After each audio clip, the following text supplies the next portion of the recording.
Welcome back to Maniacal Musings. I am your host, Jeremy, as always. I just burst in here like some holy smoke, which I'm about to light in a minute. And what can I say? We are here tonight for a 90s metal show. And some good albums. Not all, but some good albums. I will say that a lot tonight, probably. But you all know my co-host, CJ Plain, a.k.a. Public Enema #1. He's back to tell you all to bring your daughter to slaughter so he could worship her to Mother Russia as always. The music gom's up, everybody. Hey, I'm here. Kind of. Partially. Sort of. Maybe. He's a figment of your imagination. But, of course, folks, we can't do this show without a guest, like always. And our guest tonight, well, it was supposed to be last week, but our guest tonight, I've been waiting for this one for a while now.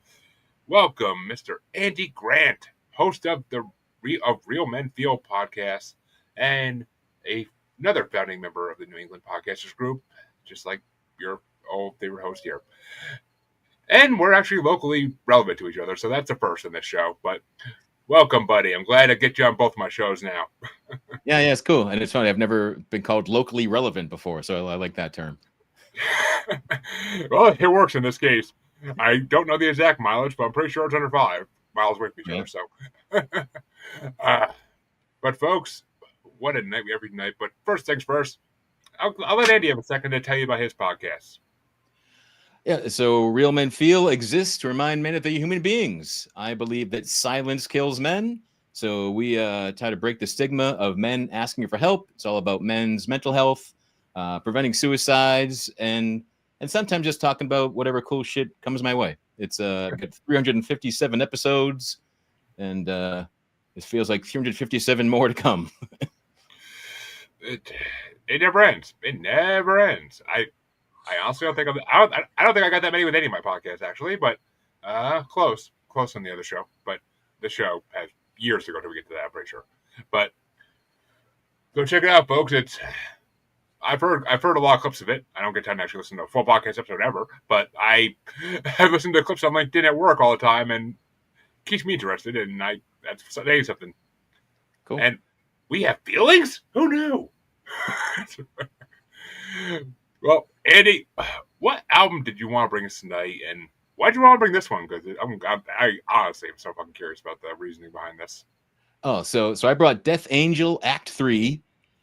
Death Angel is really kind of the last of the thrash bands that I really liked that I never saw live, but I'm seeing them this December because they're playing Act 3 in its entirety. They're going on tour with my favorite album. This is my favorite album from them, and they're on tour with the whole thing, so that's why it was my choice.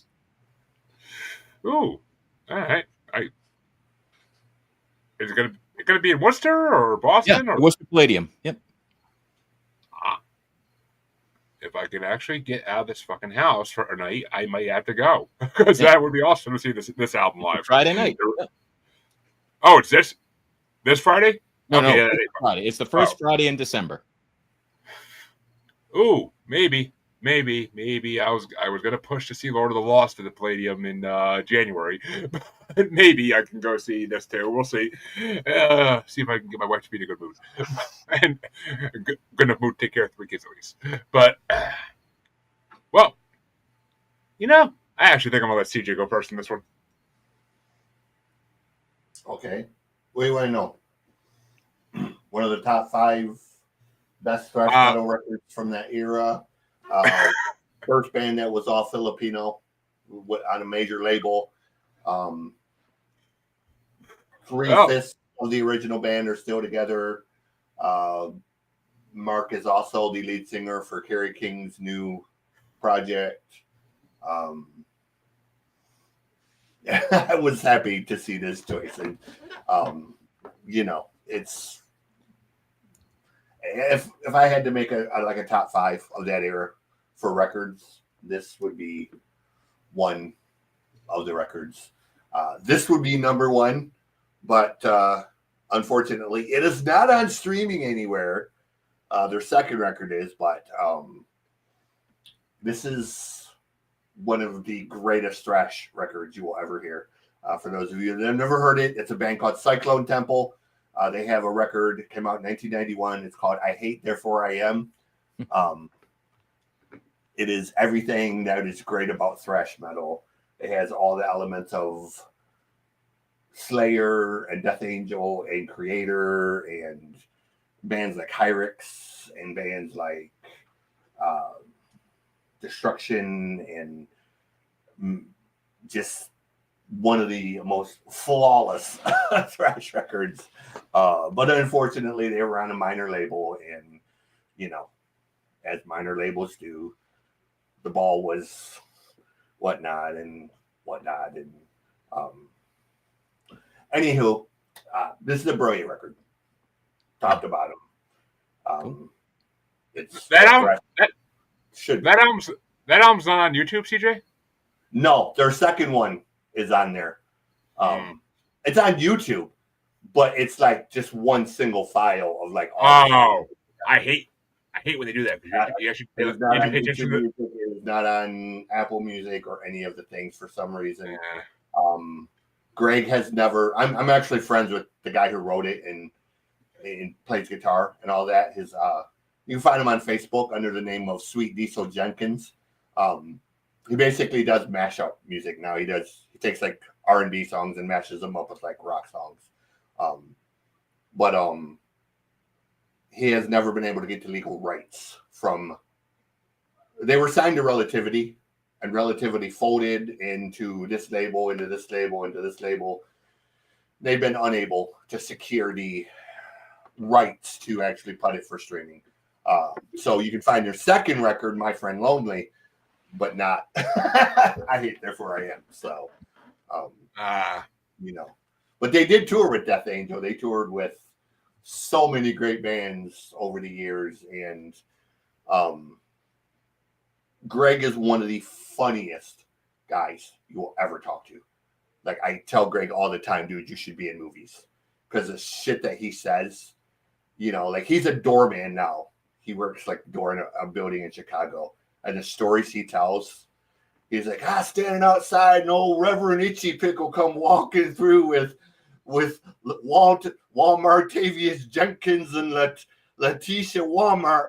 And it's just like, dude, the shit you come up with for the people that you meet and the way he like caricatures them. I was like, dude, you seriously need to write a fucking book or a TV show or something. Because it was like, it's like Wayne's Family funny, and it's just like, I love that dude. But anywho, I don't mean to get off track. He should do a damn podcast. That's where it is. I tried to convince him he wants nothing to do with it. He's as in his own words, he is an analog dude in a digital world. So he is very much the old school Fender Strat and Marshall amp type of guy with no pedals or distortion, just letting the Marshalls speak for what Marshalls do. Good enough for me. So I can respect that. Yeah, the digital world is horrible. But we all have we're all forced to live in it. Actually, Andy's newest episode just kind of deals with that topic about how social media destroys us all. But it's the clip I saw. I was like, "Yep, I agree with this 150%." Actually, I was talking on a show to a guy about it yesterday too. Won't be releasing for a while, but we had a good conversation about it. But I never heard of this band. I never heard of Death Angel. Maybe the name I heard, but I never actually listened to them. Holy fuck, I'm impressed by them, because thrash metal is usually not like my biggest thing, but they kind of, I almost call what they have like harmonic, like thrash metal, because it's not like that. It's not that super fast shit where you can't understand a word they're saying, where it's like the Ramones but heavier. It's actually like enjoyable, and the lyrics are geniusly written. I love the lyrics. Like that's. Yeah.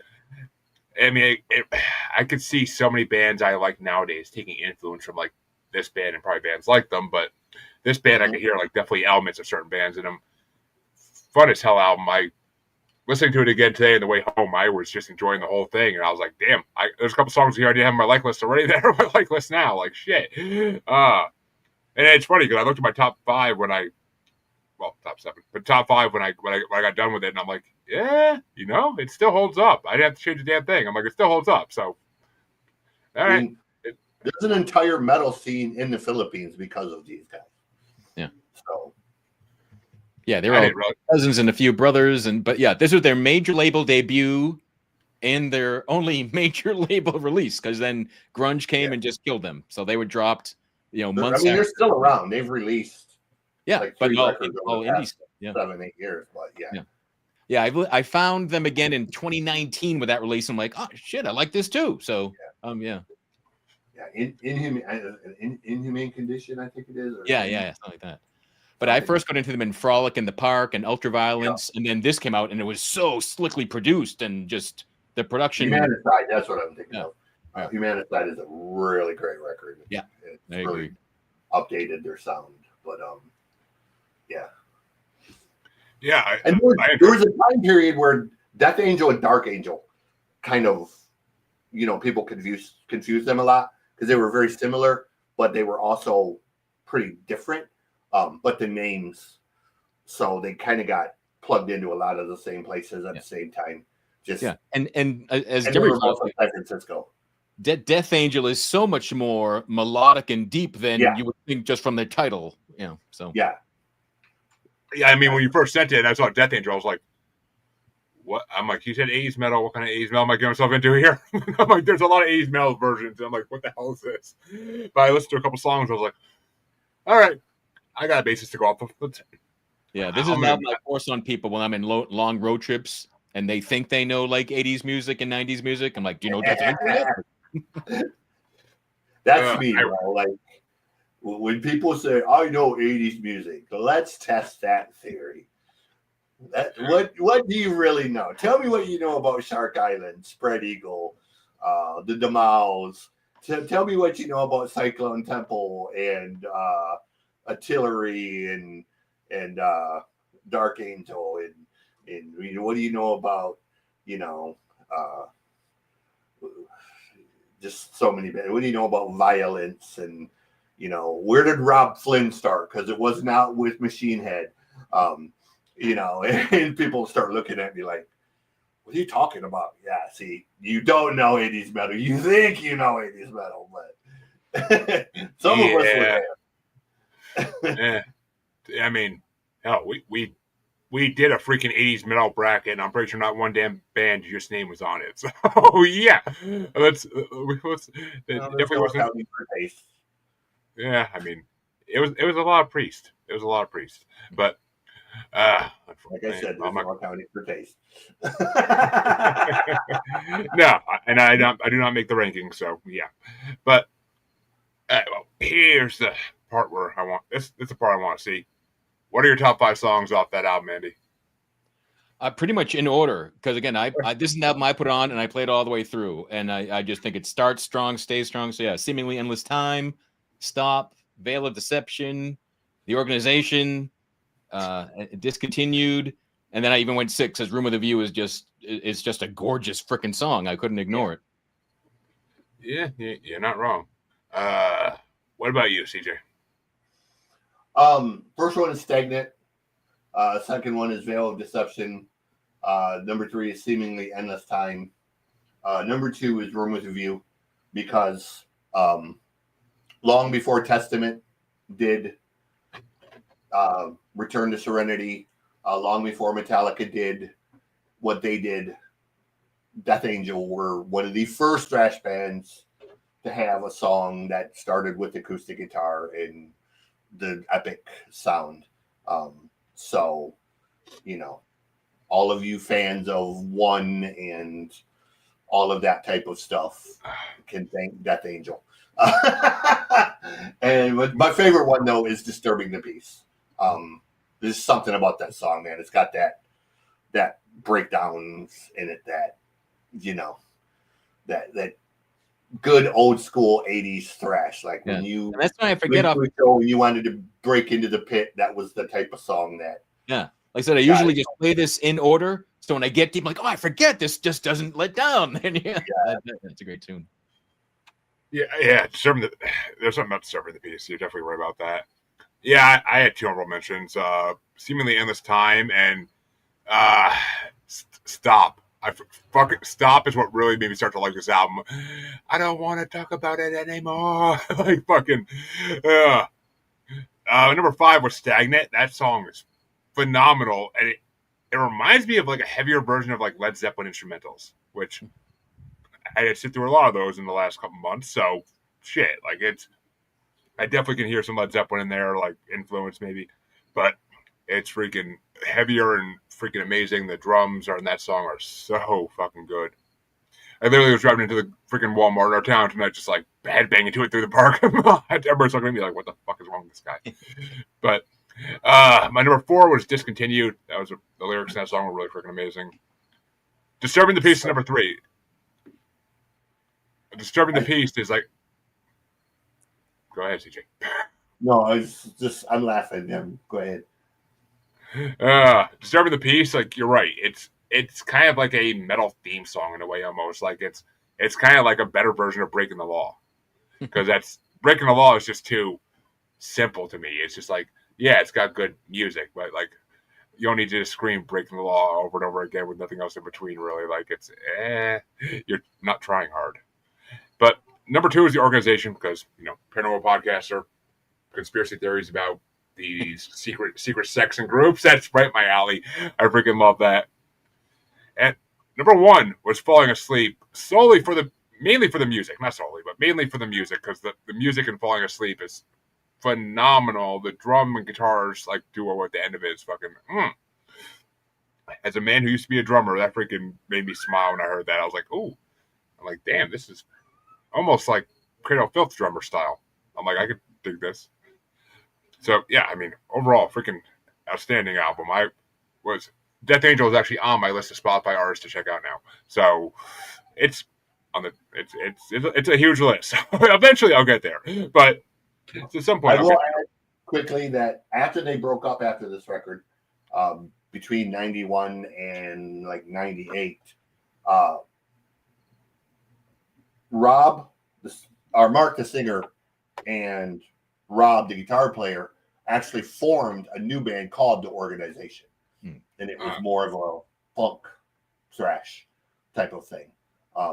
And I swear Google tracks us to our phones what we're saying, because I just mentioned Cyclone Temple, and I opened up my Facebook, and the very first person on there is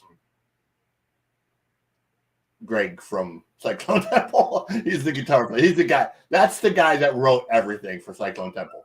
So if you need another reason to listen to it, yes, a big, massive black dude wrote a thrash record in 1991, and it's fucking awesome. I like calling him the Chuck D of thrash, because that's really what that record is.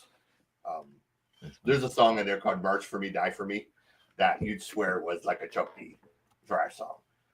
So, anywho, that's what I was laughing at, because I opened that up and I was there, and I was like, it was actually Kiss that got me into Death Angel, because they covered Old Gin, and that got mentioned in some probably Kerrang that I read when Frolic Through the Park came out. They did cover it. Nice. Yeah. I mean, I like Body Count, so I would definitely listen to an African American thrash band. That's freaking Body. I gotta bring Body Count in here sometime. I always forget. That first album could have been one I threw your way easily. That's one I listen to and love and bring out. They're still good, dude. Like Ice-T is so. I love Ice-T. He can do anything. Him and Henry Rollins are like my fucking musical idols, because they're so, just two guys that shouldn't be rock and roll heroes, but they've basically just kicked in every door that anybody's ever closed in their face and said, "Fuck you, I'm coming in whether you want me here or not." So, I'm just like, but yeah, I love Ice. Well, CJ, and I asked this with chagrin, what album did you want to bring us tonight? Well, originally I wanted to bring you Cyclone Temple, but since it's not on streaming because record labels are bitches, I brought a record. I went through a list of probably 1,000 records. There were many candidates: Corrosion of Conformity, Blind, one of the Dark Angel records, Coma of Souls by Creator. Those were kind of all like low-hanging fruit because they're records that pretty much everybody knows. I wanted to bring something that was a little off the beaten path, but kind of attached to stuff on the beaten path. So I brought you Exhorter. Now I realize 99% of people will like this band more for their second record than their first one. But their first one is called Slaughter in the Vatican. It's a heavier record than their second one. Their second one leaned more into a sound that they started on this one. And if you've ever listened to Pantera, you can thank Exhorter because pretty much everything Phil did vocally on Cowboys from Hell came from this record and their second record, The Law. And if you listen to their second record, it's probably the greatest Pantera record that Pantera never recorded. Even though it came out 8 months before Cowboys from Hell, people won't look at that fact and they ripped off Pantera. Well, not really, because see, they were from Louisiana and Phil's from Louisiana, and Phil was a fan of the band but won't admit he was a fan of the band, so you know. But anywho, we're not going to go into all that. Exhorter, Slaughter in the Vatican. And yes, I know it's not going to be to everybody's taste, but that's okay. Well, Andy, what did you think of Exhorter? I could not get through this album, but I liked the music. I did. There's plenty of tracks that the groove grabbed me. The lyrics I couldn't take. What was it? Desecrator. I wrote my notes were laughably bad lyrics. So Jeremy, so I'm in something called the Modern Mystery School, which involves a number of initiations into the light, and I'm an energy healer. And since I've come back from some of those trips to Toronto, I remember I first came home from a week of healing, and my wife was watching hockey, and there was a fight. I was like, oh my God. I was like horrified by this hockey fight. I was like, what's happened to me? But some of the things that have happened to me are like horror films had me extra strong. And some songs like Slaughter in the Vatican, they level of repulsion I have not experienced before. Without listening to anything, I'm trying to think, but I said, so they made me think of they would be in great opening band to me because I couldn't understand the lyrics and I got the music and then I'd forget about them before the night was over. But number one, Anal Lust. That was the song I could most like.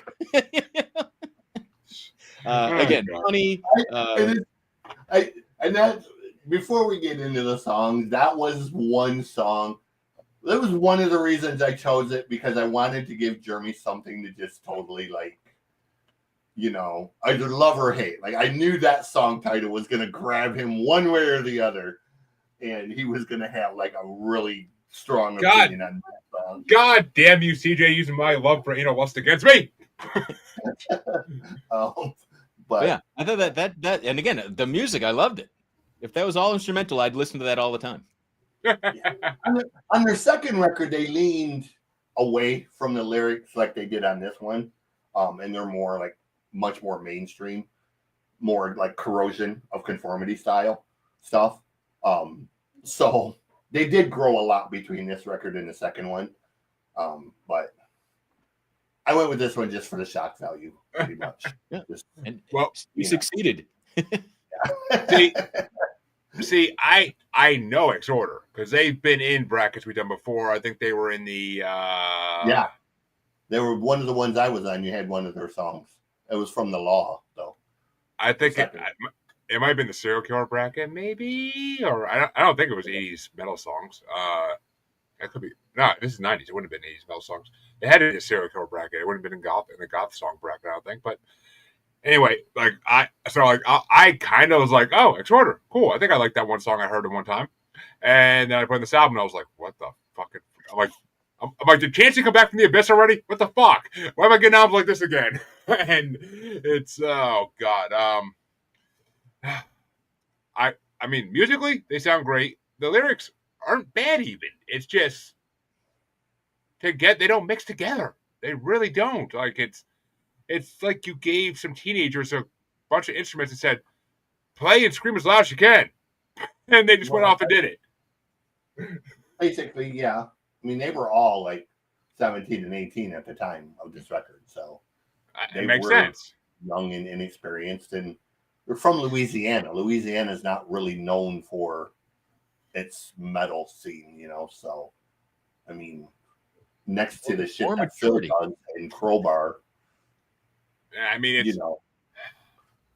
I mean, I even listened to half this. I listened to half this album again today just to see if maybe a fresh take on it would give me a better view. I was like, okay, this is a shitty way to end my last 15 minutes of work today. Fuck. So, I mean, I managed to squeeze out a top 3, and that's basically as far as I can go. It may be one of the first times in the history of this show I haven't been able to get a top 5. So, just saying. But so no, I'm going to be completely honest. I went through that whole list, and I chose this one. And then after I went back and listened to it, I was kind of like, yeah, this isn't as good as I remember it being. I should have. After I couldn't do the Cyclone Temple, Corrosion and Conformity Blind was one that I was like really leaning towards. But I was kind of like, everybody knows that one because it has Vote with a Bullet and Dance of the Dead on it and whatnot. And I was like, I'll go with this one. And then when I listened to it, I was kind of like, see. Yeah. It wasn't a great choice. No. I get it. See, I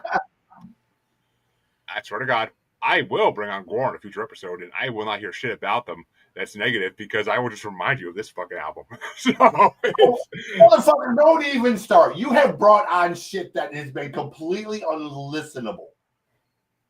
As far as I know not what you referenced, sir. I'll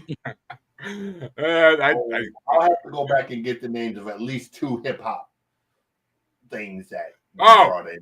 If we're talking hip hop, then yeah, I know what you're talking about. I thought you meant metal. I'm like, I have not brought any bad metal, sir. At least in my opinion. But no, like I said, this. If we were to do a do-over, I absolutely wouldn't pick this one. After I listened to it a second time, I remember my brain remembered it being a much better record. And then I listened to it and was like, okay. Then I listened to the second one and I thought, yeah, I think I was thinking of the second one and not the first one. Because the second one is very Cowboys from Hell-ish. So it was kind of like, okay, it's cool. Give me all the shit you want. I missed on this one, so. Well, I felt bad for only getting 4 songs, but if you gave up at 3, I'm like, damn, I sold you on. I couldn't find a fucking 4th song I wanted to put on the list. It was just like, oh my god, like yeah. I put Homicide as 4th just because it was the second shortest song. That was the only reason I ranked it. That's hilarious. That's fair. But all right. So CJ, what were your top 5? If you got 5, even I don't know if you did. From 1 to 5, I have Slaughter in the Vatican, Homicide, Death in Vain, The Tragic Period, and Anal Lust. Just because those are kind of the heavier songs and thrashier songs. But again, having re-listened to this record, I probably would go with the top 3 and go 4 and 5 off. So yeah, I'm with y'all. Like I said, I missed totally with this one. I'm done. I'm done here with Andy's top 4 or see if they match. So Anal Lust, number 2, Slaughter in the Vatican, number 3, Desecrator, which I really liked. It had an opening groove that I was like, all right, this is good. But then it was all, eat my shit, I piss in your grave, and I'm like, all right, I can't take this. And then Homicide was the second shortest, and that was the one. Yeah, like again, I like the music, but just the lyrics just I just felt gross. But I'm glad they changed. I'm like, how can you have a career like just how many things can you murder? Yeah, I think what it was, truthfully, when they started, I think they wanted to be a death metal band. And somewhere along the line, somebody probably said, not heavy enough to be a death metal band, and these lyrics don't go with where you're at. So you're either going to have to keep the lyrics and get much heavier, or you're going to have to musically stay where you're at and change lyrically. And I think they chose the latter of dumping the lyrical content for new stuff and sort of staying in that thrash vein. Yeah. Just because, I think they were going at the time that this come out. Deicide had just come out with their first record. Morbid Angel had just come out with the Covenant record. So I think they were going for that more Tampa style. They just didn't have the heaviness of it, and they made a smart move. They're still around, and they're actually a much improved band now. Oh God, yeah. But yeah, this was an example of not having a good direction in the beginning, and me just remembering it right, I guess. It's like it's like Rage. I mean, their first two albums were not good, and then their fourth or fifth album, they finally got together and got good. But the point of any band is to grow and improve. There's stuff that I recorded in the early days that I listen to now and I cringe. Like, oh shit, did I really record that? It was shock value only is what it was. And, you look back on it and you say, ooh, wish I could take that back. You can't. It's out there. Well, if you're ready, CJ, because actually I can give you a top four for this one. Because I could put Slaughter in the Vatican at 4. I like the beginning of that song. And my number 3 is Homicide. My number 2 is Exorder, and my number 1 has to be Anal Lust. Because I mean, you hit the nail on the head. No, I was going to freaking run with that. If I actually wrote it, if I actually had time to write an intro to this episode, trust me, that would have been used against you in some shape or form. 100%. I even had that line like freaking in my head at that point, but I just never got around to writing an intro today. But no, I look, I'm not perfect, and I've brought a lot of really good records, so I was due to have one that just missed the mark, and this one wide left. In the words of old Don Adams from Get Smart, missed it by that much. So, and which brings it. Okay, I just totally fucked that up, but it brings it to me for this one now, and I'm not gonna lie, it was a dilemma trying to think of what to bring for this episode because I'm like, there's so many options for like early 90s, 80s metal. I almost wanted to bring like modern stuff that has an 80s feel to it just to kind of like show that the 80s still exists. I mean, hell, CJ, I'm happy I did because of what I'm bringing next week, but I almost brought Chris Harm's solo album because it's not quite 80s metal, but it's in that realm. But I was like, you know what? I looked at the year 1990 and I saw one album and it kept sticking to me. And I finally looked at the track list and I'm like, I got a choice. And I'm like, this has been one of my favorite bands since I got into metal in high school. It's one of the bands that got me into metal. And two of the songs in this album got me into it. So I was like, fuck, I gotta bring this. I can't believe I haven't brought it yet. I decided to bring Iron Maiden's No Prayer for the Dying album. It's definitely not the best album they've ever done, but it's a phenomenal album. They really don't do wrong. I mean, I can't think of an album I don't like by them, but this is one that just really impressed the hell out of me today. I haven't heard a lot of the songs on it, so I mean, I'm a huge fan of their newer albums from like 2008 on. Like their newer albums are just phenomenally done. The storytelling in them is so good with like their 15-minute songs. But gotta love it. But No Prayer for the Dying. This album surprised me. I've been surprised by 70s and 80s bands before when I hear albums I never heard in full before, and Iron Maiden didn't disappoint. But I think it's only the second time they've been brought in this show, if I'm not mistaken. So it's still a really deep well to tap. I think they had like 20 albums at least. But what did you think of No Prayer for the Dying, Andy? Yeah, I certainly knew Iron Maiden. My fandom probably peaked with Power Slave, so I'm much early career. Bring Your Total to the Slaughter was the only song I knew I had heard before. But and I liked it. There's just, it's full of traditional. Yeah, this is Maiden, and there's a couple changes of pace, and I thought it again solid, like you're saying, but not their best. It's funny because that's the other album that got brought on the show, was Power Slave. But I brought that on a long time ago. But yeah, that's the last time I saw them live. That was the only time I saw Maiden live. I would love to see Maiden live. It's on my wish list for bands I need to see before they die, because they'll die before I do. But I'm hoping, hopefully at least. But CJ, what did you think of No Prayer for the Dying? So let me start by saying the very first concert I ever attended, in 1982, was Iron Maiden opening for 38 Special, who opened for Rainbow. Still one of the oddest pairing of bands of any concert I've attended. I've attended some shows that had some pretty odd, pairings, but the British new wave metal band opening for the Southern rock band, who was opening for the progressive metal band, was pretty crazy. It was a Number of the Beast tour, which was Bruce's first. It was also the first record that Joe Lynn had sang with Rainbow. So all of the bands other than 38 Special had new singers, new everything going on.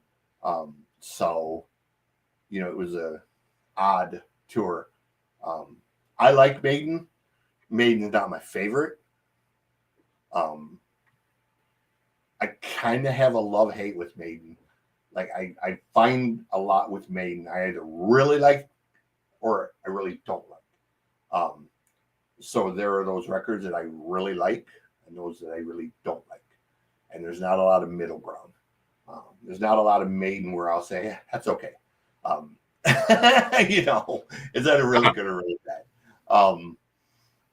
I love Andrew to death, but him and I are on completely opposite sides of the fact that I think X Factor and Virtual 11 are two of the worst metal records ever recorded. Fucking terrible.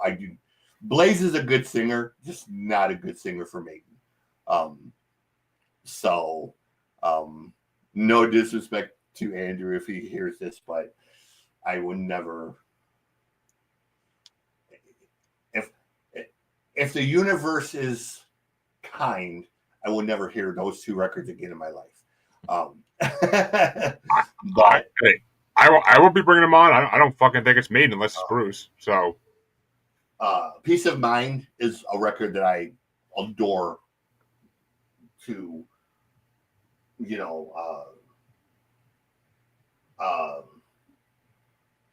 Fear of the Dark is another record that I listen to. I brought that one on too. Now, actually, not that long ago. So okay, yeah. There's been three Maiden records brought on. Fear of the Dark is just one of those super catchy records. This is a good record. It's got a good balance of songs you recognize and songs you don't recognize, but they're still good. It was the first record that had Janet playing guitar because Adrian had left. But then Adrian came back, and now they have all three of them. So it's a good record. It's a 8.5. Yeah, I mean, it's definitely better than Power Slave in my opinion. Power Slave to me was an okay record when I did it. Even though I brought it, I was like, this record's got like 2 or 3 good tracks, and the rest are all just throwaways. But this album blew me away. Same as Fear the Dark. This is actually better. Seventh Son of a Seventh Son is the one that I just don't. I know everybody loves that record. I know everybody just hypes on that record, but that is just one of them records that I've never connected to that record. And I don't know. I don't know that record in full. I don't think. It's the one that came out directly before this one. It's a concept record. It's a big, sweeping, epic record. A lot going on, and it's just one of them records where, I just never really connect to it personally. I don't think it's nearly as great as people claim it to be. You'll hear people say, "Oh, it's the greatest Maiden record." No.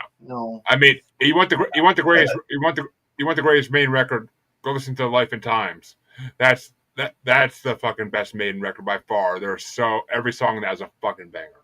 But that was the first new Maiden album I ever got, and it was freaking, oh my god, it blew me away. Like, I knew old Maiden, but I heard new Maiden, I was like, dude, this is a whole new realm. But anyway, same as Death Angel, I had 7 for this one. 2 honorable mentions are Public Enemy #1 and Fate's Warning. Public Enemy #1 was when Maiden does like their kind of funny songs, it's always a fun thing. And Fate's Warning, I didn't like the first time I heard this album. Then I heard it again on headphones today, and I'm like, oh, okay, I actually really like the guitar in this song, so I'll throw it on there.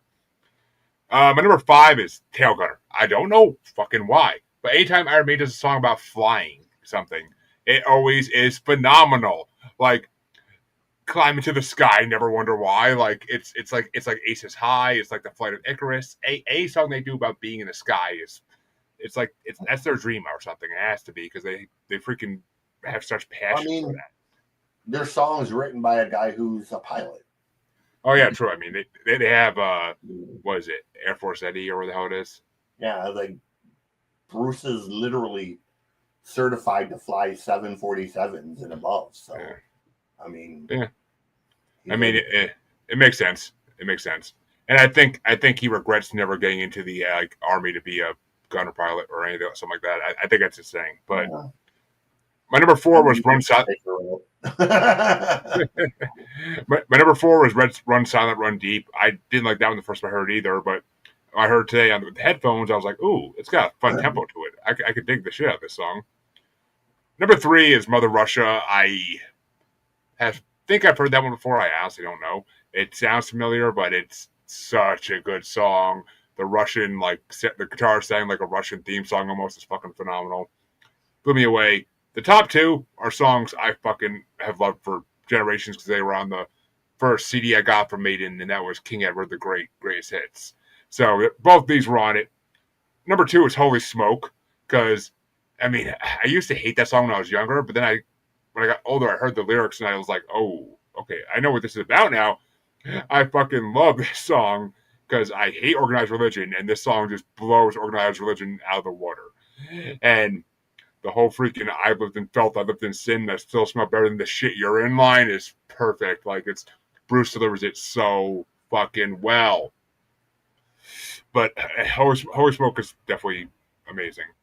I forgot about that. I didn't realize it was on this album until it wasn't even the reason I picked this album. But my number 1 is, because I saw this and I'm like, this was the first Maiden song I really fucking dug and really got into, and the music video for it is kind of creepy as shit. So, like, my number 1 is Bring Your Daughter to a Slaughter, because I love that song. To me, that is pure number 1 Maiden song of all time.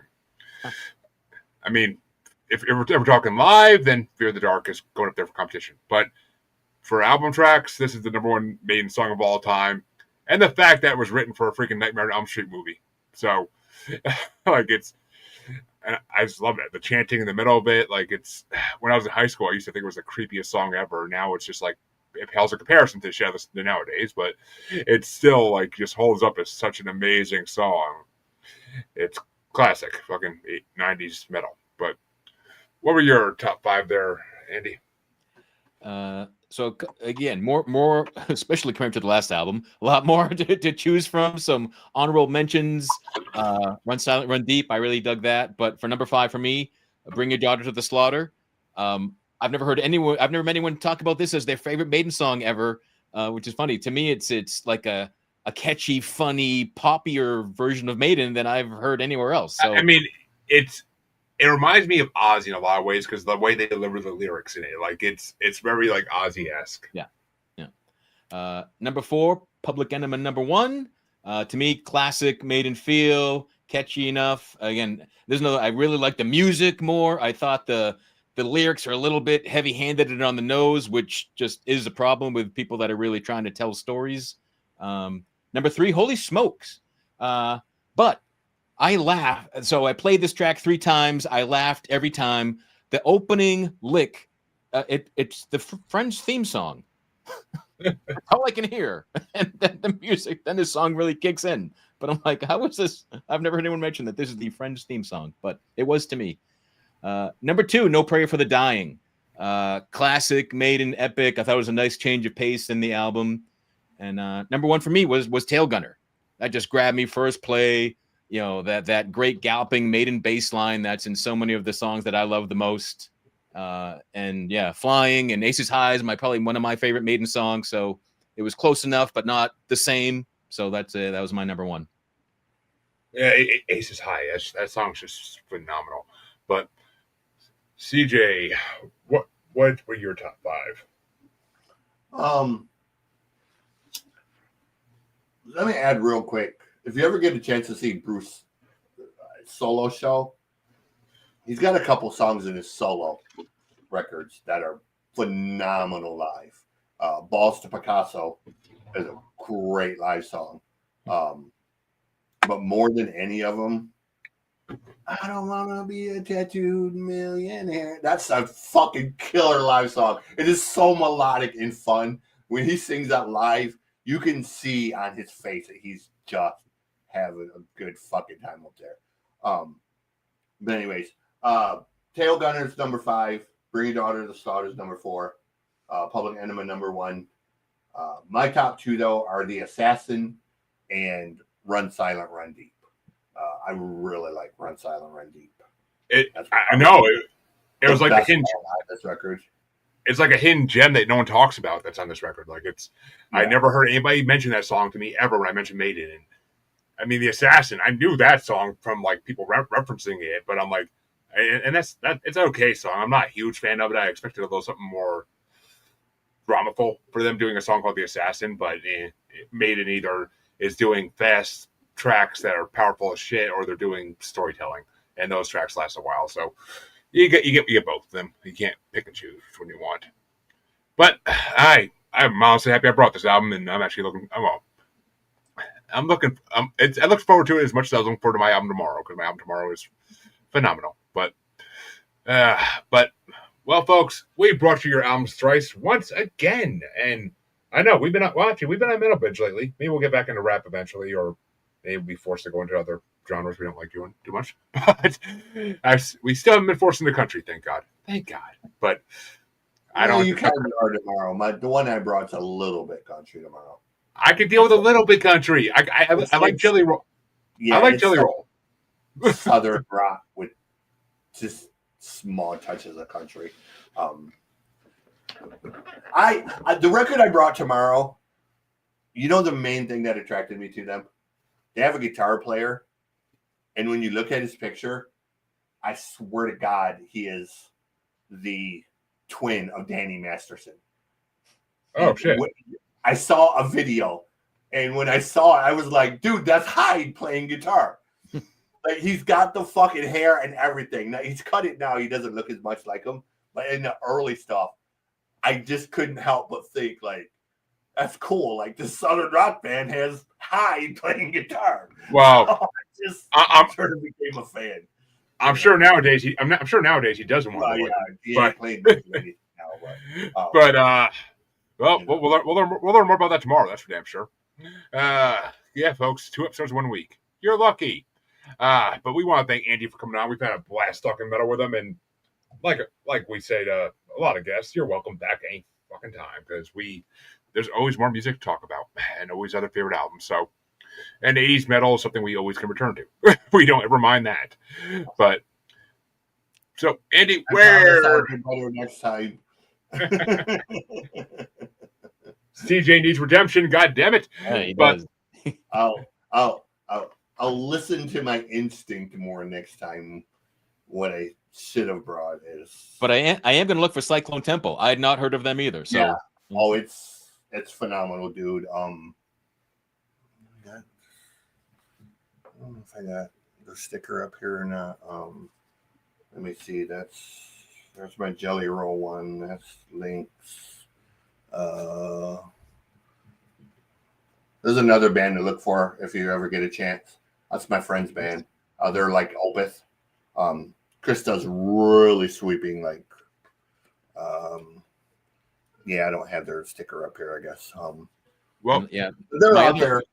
The other band I was gonna bring, if for some reason Death Angel was banned, I was gonna go with Love Hate Blackout in the Red Room. Oh wow!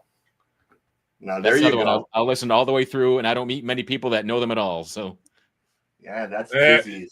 You'll struggle. You'll struggle to find stuff that CJ doesn't know. But that's a challenge I face every week, and I never really succeed. But I think I brought one band that he didn't know. That's only because they're new. But you brought a couple that maybe ones you maybe not familiar, but you knew them by name at least. But Andy, where can they find you if they want to find your podcast? realmenfeel.org is the website, but we're on the show is on every platform there is, and you can watch us on YouTube. And yeah, tune in, cry, laugh, whatever, feel something, hate it, I don't care, but check it out. Real Men Feel. Because Real Men Feel hate sometimes too. But actually, so music related, I got to meet Metallica in April up in Toronto. And I told him about the podcast, and Lars gave me a verbal commitment that because Metallica has a movie called Metallica Saved My Life coming out this fall, that someone from Metallica would come on the show. So worlds will collide, hopefully. Well, but shit, there you go. And feel free to throw me a bone and get in town to have them on our show too. But where can they find you, CJ? music.cjplaying.rocks is the website. And soon to be, we're going to have 2 books coming out. As I've stated before, we have the horror comedy fiction book called All Men Are Cremated Equal. And we have the 80s hair metal book, the Woulda, Shoulda, Coulda, 50 bands that should have been huge, but and speaking of Love Hate, they will be in there along with Spread Eagle, Shark Island, the Demals, Sea Hags, and so many other outstanding bands that should have been much more popular than Motley Crue and Dokken, who were both fucking terrible. But you shut your mouth about Motley Crue, but fuck Motley Crue. I love Motley Crue, except for when that fucking asshole took over for Generation Swine. But long album. That album, dude. I've corrected you on this. Yeah, Vince was back in Generation Swine. Vince was on Generation Swine. John came in on the self-titled record. It was the best thing that Crue has done. Yes. Dude, name me a better fucking guitar riff than Smoke the Sky. Smoke the Sky, that guitar riff in Smoke the Sky is fucking massive. Dr. fucking Feelgood. Fuck that song. I have never listened to that Motley Crue album because it's not Motley Crue. Exactly. Here's the thing, and I'll make this very short. I agree that record should have been released under a different name. What Nikki did with DJ Ashba and Nathan for 6 a.m. is what they should have done with that record. Yeah. Had they done that, that record would have gotten everything that it deserved. It is a great record. Karabi is awesome. But in the technical sense, it's really not a crew record. And Nikki and Tommy are two of the most pompous pieces of shit. I might have a surprise coming for you in the next few weeks, but yeah. But you can crew. I know their records like the back of my hand. Like you're gonna go John Karabi, come on. Yeah, right. I can make that happen. Yeah, I'm sure. But you can find both your musers. You can find both your musers and everything the musers have done in the past on Facebook as Squatchy Largefoot, on X and the Gram as that Juggalo Bastard, and on YouTube as Maniacal Music Musings. The best place to see everything we've ever done. All 300 something, not 300, all 100 plus episodes. Come back tomorrow for another great show, and we'll see you. After that, you'll find out what's coming next. So come back tomorrow for another great show. And thank you, Andy, for coming on. We will see you all tomorrow. Well, tomorrow. I'm not used to saying that. Fuck. Stay up all night. Yeah, right. I have a fucking 10-month-old. That's possible. Don't say that. See y'all tomorrow.